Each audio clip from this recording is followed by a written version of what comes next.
August 1227. In a camp somewhere in northwestern China, the most powerful man on earth lay dying. Genghis Khan, the great Khan who had united the Mongol tribes and carved out the largest contiguous land empire in human history, knew his time was ending. Around his bed stood his sons and generals, men who had conquered kingdoms from the Pacific to the Caspian Sea. What none of them fully understood was that the question of succession, who would rule after him, would determine not just the fate of their family, but the shape of world history itself. The empire Genghis Khan built was unprecedented. In just 2 decades, Mongol horsemen had swept across Asia, subduing the Jin dynasty in northern China, crushing the Khwarezmian Empire in Central Asia, and raiding deep into Russia.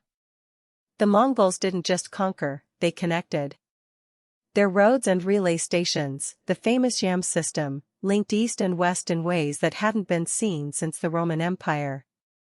Merchants, diplomats, and ideas flowed along these routes with a freedom that seemed almost modern. But empires built by conquest face a particular challenge: they need a succession plan. Genghis Khan chose his third son, Ogidi, as his successor. For a while, the system held. Ogidi expanded the empire further, his armies reaching into Europe and completing the conquest of northern China. Yet after Ogidi's death in 1241, the cracks began to show. Competing branches of Genghis Khan's family, each ruling different regions, started to prioritize their own territories over the whole. By 1260, the empire had fractured into 4 distinct khanates, each effectively independent. This fragmentation changed everything. The unified Mongol Empire lasted barely 30 years after Genghis Khan's death. But what if it hadn't broken apart? What if Ogidi had lived longer, or if he had established a clearer succession? What if the later Khans had maintained their loyalty to a central authority in Karakoram? This isn't idle speculation, it's an examination of how close the world came to a radically different path, and what hung in the balance during those crucial decades of the 13th century. To understand what was lost, or avoided, we need to grasp what a unified Mongol Empire actually meant. At its peak, Mongol territory stretched from Korea to Hungary, from Siberia to the Persian Gulf. This wasn't just about military domination. The Mongols were pragmatic rulers who valued commerce and communication. Under their protection, the Silk Road flourished as never before. Marco Polo's famous journey from Venice to China was made possible by Pax Mongolica, the Mongol peace that guaranteed safe passage across thousands of miles. The Mongol Yam system was more than just postal stations, it was the internet of the 13th century. Couriers could traverse the empire in weeks, carrying messages, goods, and innovations. Paper money, printing technology, gunpowder weapons, and agricultural techniques moved along these routes. The Mongols even conducted a census across their territories, an administrative feat that demonstrated sophisticated governance. A unified empire would have amplified these systems, creating an integrated Eurasian economy centuries before the modern era. In our timeline, Mongol expansion into Europe stopped abruptly in 1242. The Mongol general Batu Khan had just crushed the Hungarian and Polish armies and reached the outskirts of Vienna when news arrived: the great Khan Ogidi was dead. Batu withdrew to participate in the succession crisis. Europe, fragmented and vulnerable, had received an unexpected reprieve. But in a timeline where the empire remained unified and stable, there would be no succession crisis to call the armies home. Would the Mongols have continued west? Medieval European armies had proven no match for Mongol tactics. The heavy cavalry that dominated European warfare was repeatedly outmaneuvered by mobile Mongol archers. Fortifications fell to Mongol siege engines, often operated by Chinese and Muslim engineers. If the Mongols had pressed their advantage, the fractured kingdoms of Europe, already weakened by internal conflicts and lack of coordination, might have fallen one by one. The Germanic states, France, and perhaps even England could have found themselves under the rule of Khans answering to Karakoram. Mongol rule over Europe would have fundamentally altered the Renaissance. In our timeline, the Renaissance was partly sparked by the influx of Greek and Roman texts preserved in the Islamic world, brought to Europe through Spain and Italy.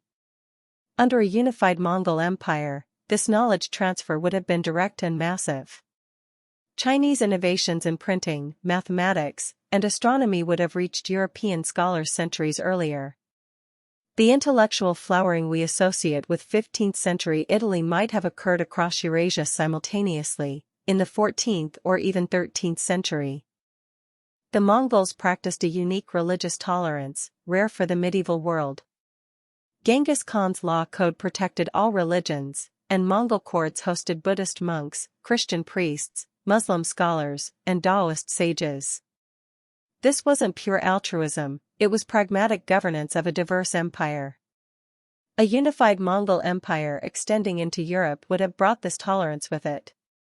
The religious wars that would plague Europe for centuries, culminating in the devastating 30 Years' War, might never have occurred. Or conversely, the empire itself might have eventually adopted a single faith. Several of Genghis Khan's descendants did convert to major religions. The Ilkhanate in Persia eventually adopted Islam.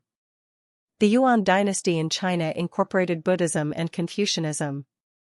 Mongol rulers in Russia remained shamanist but tolerated Orthodox Christianity. If the empire had stayed unified, the religion of the great Khan would have mattered enormously. A Khan who converted to Islam could have made the entire empire Muslim. A Buddhist Khan might have spread that faith from Korea to Poland. The religious map of a modern world could be unrecognizably different. In our timeline, the Mongol Yuan dynasty ruled China from 1271 to 1368, less than a century. The Ming dynasty that followed turned inward, eventually banning ocean voyages and limiting foreign contact. But if the Mongols had remained united and maintained control of China, there would be no Ming retreat. Chinese maritime technology was the most advanced in the world in the 14th century. Mongol Khans, always interested in expansion and trade, would have had little reason to restrict it. Chinese treasure fleets might have reached Europe, Africa, and perhaps even the Americas decades before Columbus. The treasure voyages of Admiral Zheng He in the early 1400s demonstrated what China could do, massive fleets visiting Southeast Asia, India, Arabia, and East Africa.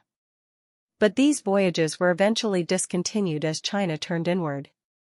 Under continuing Mongol rule, with its emphasis on trade and expansion, such voyages would likely have intensified rather than ceased. A Mongol-Chinese navy dominating the Indian Ocean and beyond would have prevented European maritime dominance. The age of exploration would have been Eurasian, not European. The unified Mongol Empire would have been a superhighway for technology. In our timeline, innovations moved slowly between East and West, often taking centuries. Gunpowder was invented in China but weaponized most effectively in Europe. Printing existed in Asia for centuries before Gutenberg. A unified empire with open roads and encouraged trade would have accelerated everything. European metallurgy meeting Chinese chemistry. Islamic mathematics meeting Chinese engineering. The Industrial Revolution, sparked by such combinations, might have occurred in the 15th century instead of the 18th.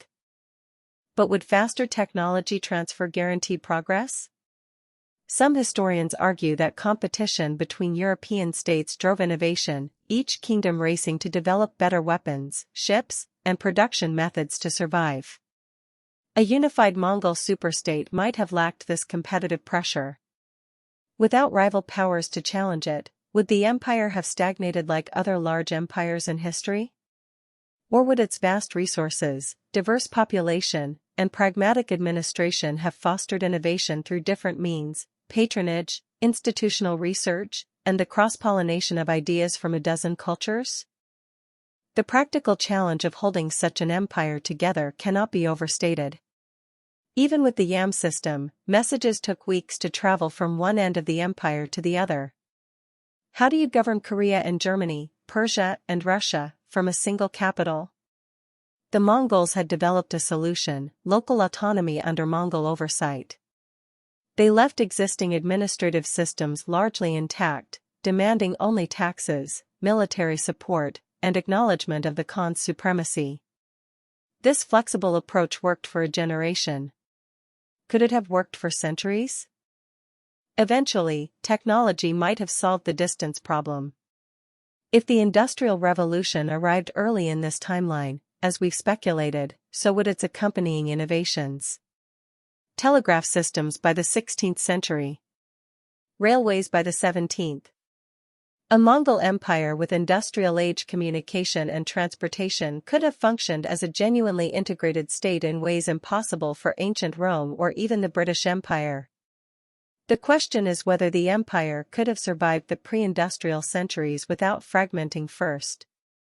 Even a unified Mongol Empire would not have ruled the entire world. Japan repelled 2 Mongol invasion attempts in the 1270s and 1280s, aided by typhoons the Japanese called kamikaze, divine winds.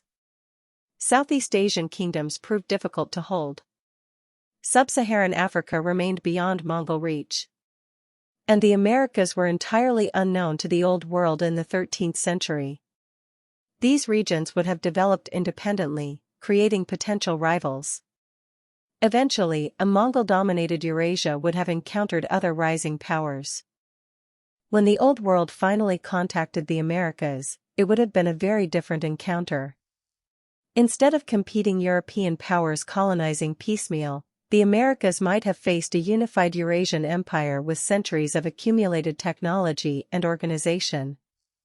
The devastation wrought on Native American populations by disease would likely still have occurred. That was a consequence of biological separation, not European politics.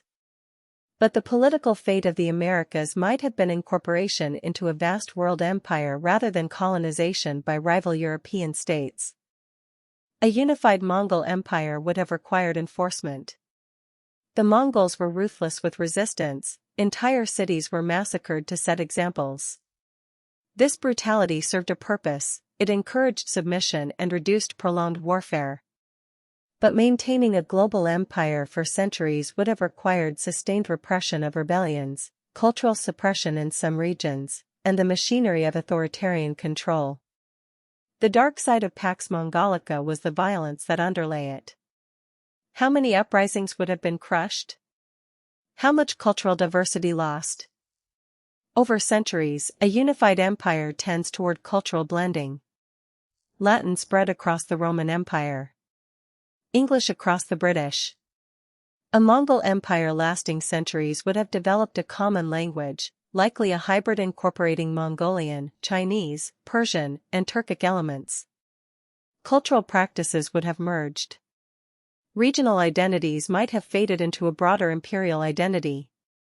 We might today speak of a single Eurasian civilization, with local variations but a shared core, rather than the distinct European, Middle Eastern, and East Asian cultures we know.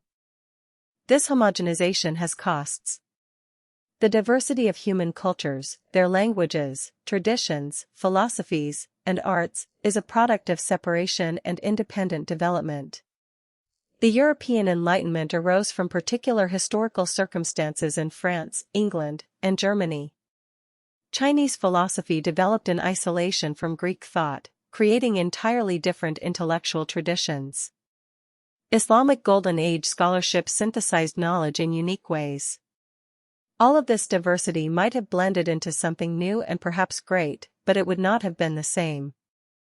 The many voices of human civilization might have become fewer. History suggests that all empires fall eventually. Rome, Persia, the Caliphates, the British Empire, all rose and declined. The factors that bring empires down are many: overextension, succession crises, economic strain, military defeat, internal corruption, or simply the accumulation of time and the fading of institutional memory. A Mongol Empire that survived the 13th century might have fallen in the 14th, or the 15th, or the 20th. The question is not whether it would have fallen, but when, and what would have risen from its ashes. If the unified Mongol Empire eventually collapsed, the aftermath would have been catastrophic on a scale history has never seen. When empires fall, the regions they held together often descend into warfare. The collapse of a global Mongol state would have meant simultaneous upheaval from Korea to Poland. Successor states warring for dominance. Trade routes severed. Populations displaced. The Dark Ages that followed Rome's fall affected only Europe and the Mediterranean. The collapse of a Eurasian empire would have been a world historical catastrophe, affecting billions rather than millions. What would our world look like if it had emerged from a collapsed Mongol empire in, say, the 17th or 18th century? The nation-states we know today are largely products of European history, the Treaty of Westphalia, colonial empires, nationalist movements. In a post-Mongol world, borders would follow completely different lines. Countries might be organized around former administrative districts of the empire. Linguistic and cultural boundaries would be different. Even concepts like nationalism and sovereignty might have developed differently, shaped by the experience of centuries under world government. Democratic institutions arose in part from struggles against centralized power, the Magna Carta limiting English kings, republican movements overthrowing monarchies, colonial populations demanding self-governance.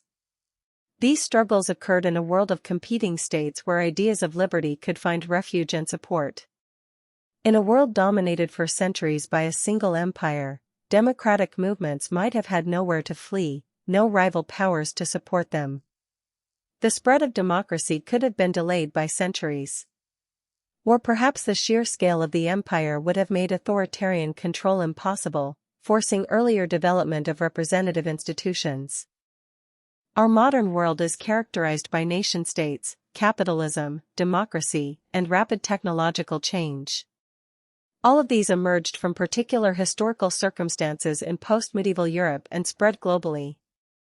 A world shaped by centuries of Mongol unity would have developed its own form of modernity, perhaps a world of regional federations within a loose imperial framework, or a persistent authoritarianism justified by centuries of precedent, or new political forms we can barely imagine. The technologies might be similar, but the political, social, and cultural frameworks using them would be fundamentally different. One factor makes all predictions uncertain: technology. The specific timing and sequence of innovations, industrial machinery, electricity, computers, nuclear power, shape history in unpredictable ways. A unified Mongol Empire might have accelerated some technologies and delayed others. Different research priorities, different funding sources, different practical problems to solve would have led to a different technological tree. We might have developed advanced maritime technology but delayed aviation. Mastered chemistry but taken longer with physics. The tools we use to shape our world would themselves be different. We should also consider factors beyond human control. The Black Death, which swept through Eurasia in the 14th century, killed perhaps a third of the population in affected regions. It arrived along Mongol trade routes, Pax Mongolica's dark side. A unified empire might have spread the plague faster and more completely, potentially killing even more people. Climate events like the Little Ice Age affected agricultural productivity and political stability. How these natural forces interacted with imperial structures would have profoundly shaped outcomes in ways difficult to predict. Ultimately, history is made by people. The Mongol Empire fragmented partly because of the ambitions and conflicts of Genghis Khan's descendants, Bata versus Gayuk, Kublai versus Erik Bok. These were personal conflicts, family feuds scaled up to geopolitical crises. For the empire to remain unified would have required not just better institutions but different people, or the same people making different choices. It would have required leaders who consistently prioritized unity over personal power, who subordinated regional interests to imperial ones, across multiple generations. Genghis Khan himself had a vision of a unified world under law, his law. The Great Yasa, the Mongol legal code, was meant to govern all peoples. He envisioned successor Khans extending this order across the entire world. But visions rarely survive their visionaries. Even among Genghis Khan's own sons, interpretations differed. Ogidi was a capable administrator but also a heavy drinker whose health failed. Taoyuan, perhaps more capable, died young. Chagatai was more conservative, less interested in expansion. The right combination of talent, health, and circumstances in succeeding generations is rare. Modern historians debate whether a lasting Mongol Empire was ever truly possible. Some argue that pre-modern communication and transportation made such a vast empire inherently unstable. Others point to the Roman Empire's longevity, suggesting that with the right institutions, the Mongols could have endured. Some emphasize cultural factors. The Mongol steppe heritage made them uncomfortable with settled governance. Others argue this is stereotyping, pointing to Mongol adaptability. There is no consensus because the question involves too many variables, too many unknowns. In our timeline, the Mongol Empire fragmented, and the world developed along the path we know. Europe emerged from the medieval period into the Renaissance, Reformation, and Enlightenment. China cycled through dynasties. The Islamic world developed its own trajectory. Eventually, European powers colonized much of the globe, spreading their languages, institutions, and ideas. The modern world of nation-states, capitalism, and liberal democracy arose from these specific circumstances. This is the baseline against which we measure our alternative scenario. Was the fragmentation of the Mongol Empire good or bad for humanity? The question is unanswerable, but we can identify trade-offs. We gained cultural diversity but lost early global integration. We saw competitive innovation but also devastating wars between rival states. Democracy developed, but so did colonialism and slavery on massive scales. A unified Mongol Empire might have avoided some of history's worst conflicts while preventing some of its greatest cultural achievements. There is no objective measure to weigh such outcomes against each other. What this thought experiment ultimately reveals is the contingency of history. The world we inhabit feels inevitable, but it rests on countless small decisions and accidents. If Ogdi Khan had lived another decade, if the succession had been clearer, if the Mongol princes had been less ambitious or more unified, any of these changes could have altered the trajectory of world history. We live in just one of countless possible timelines, distinguished not by grand inevitabilities but by the accumulation of particular choices and chances. Even in our timeline, the Mongol Empire left profound legacies. The Russian state was shaped by centuries of Mongol rule. The spread of technologies and ideas along the Silk Road accelerated global development. Genetic studies show Mongol ancestry spread across Eurasia. An estimated 16 million men today descend from Genghis Khan. The memory of Mongol power influenced how later empires, from the Moguls to the Manchus, conceived of themselves. The empire that actually existed already changed the world. The empire that might have been would have reshaped it entirely. We must acknowledge the limits of this exercise. Predicting how a unified Mongol Empire would have developed requires assumptions upon assumptions. Each choice we imagine, toward greater openness or repression, integration or fragmentation, innovation or stagnation, leads to different futures, which themselves branch into further possibilities. By the time we reach the present day, the number of potential outcomes is effectively infinite. What we've explored is not the alternative timeline, but one possible sketch among countless others. If we cannot know what would have happened, why engage in such speculation? Because it reveals hidden structures in our own history. By imagining how things could have been different, we see more clearly what actually shaped our world. We recognize that the dominance of Western institutions was not preordained. We understand that cultural diversity emerged from particular circumstances. We appreciate that the political and economic systems we take for granted are contingent products of history, not natural laws. This perspective is crucial for imagining different futures. Just as the 13th century faced branching paths, so do we. Our world confronts questions about global governance, cultural integration versus diversity, technological change, and environmental crisis.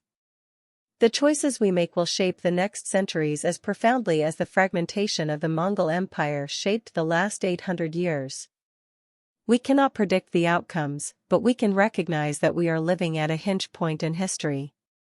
The decisions of our time will echo into futures we cannot imagine, just as the decisions of Mongol princes echo into our present. Let us return, finally, to that camp in northwestern China in August 1227. Genghis Khan is dying, his empire poised between unity and fragmentation. In the world that unfolded, his descendants would divide his realm and pursue their own ambitions. The Mongol moment of potential world unity would pass, and history would flow in the channels we know. But in that moment, before the fracture, the entire world held its breath. A different decision, a different successor, a different set of priorities, and 8 centuries of history would have unfolded along an entirely different path. The philosopher Jorge Luis Borges wrote of a garden of forking paths, where every decision creates a new timeline branching into infinity. History is such a garden. We walk one path through it, but at every turn, we can glimpse the paths not taken, stretching away into shadow. The unified Mongol Empire is one of those shadowed paths, close enough to our own that we can see its outlines, different enough that it would have led to an unrecognizable world. It reminds us that the present is not inevitable, that the future is not written, and that human choices matter in ways that ripple across centuries. What if the Mongol Empire had never broken apart? We have explored possibilities: technological